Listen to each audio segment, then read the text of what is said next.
according to one of the major American universities, and this may come as a big surprise to most of us, the people who take conscious effort to reach their goals and they put all their possible energy in reaching there, their own level of self-confidence, self-esteem and productivity level is way below when we compare people in very similar situations who put no effort whatsoever in setting and getting their goals.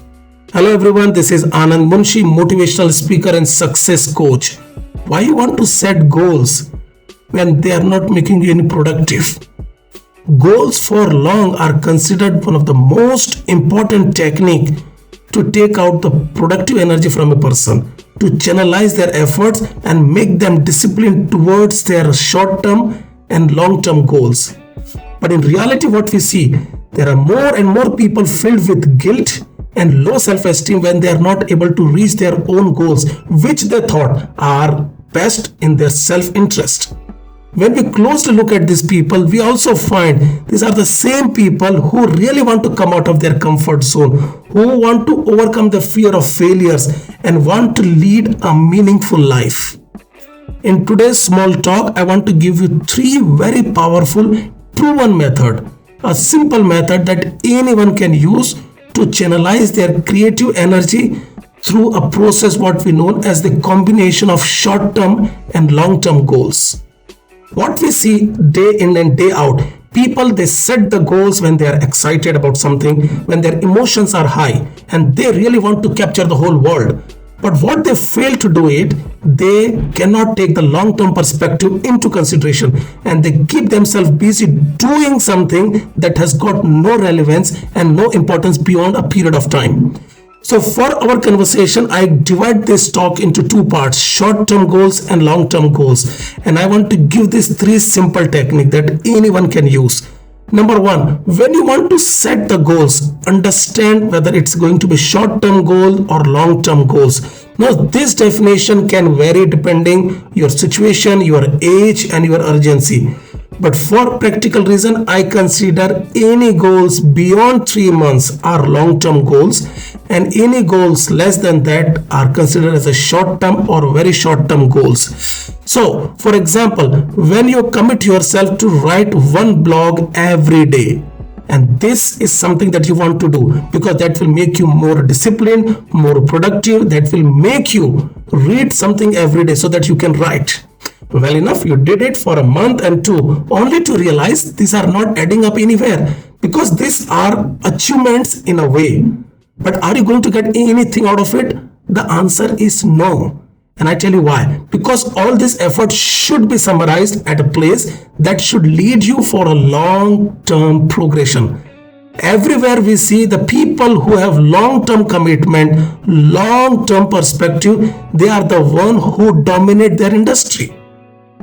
For example, it took Leonardo da Vinci 16 years to complete Mona Lisa. And when we magnify that image, we see there are hundreds and thousands of small, finely tuned brush that has worked on how to improve the quality of the smile. But now what is happening here is, we, in absence of short-term goals leading to the long-term goals, we don't have that level of energy that can be channelized to do something big. And this is a major frustration for people who really want to do the best thing in their life.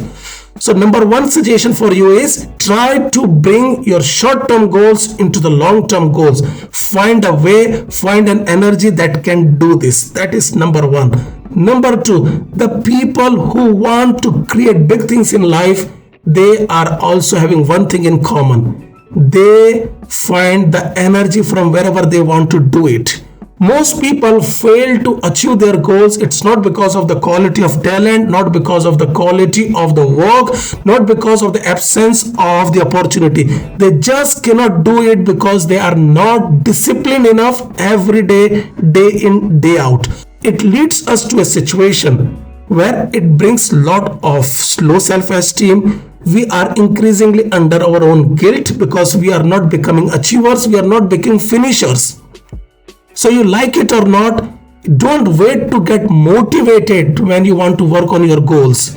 If you have disciplined yourself, if your purpose is strong enough, keep committing it, and once you start putting all effort that you have, after a period of time you start to see the results, you start to see the benefit, you start to see people are acknowledging your efforts and energy.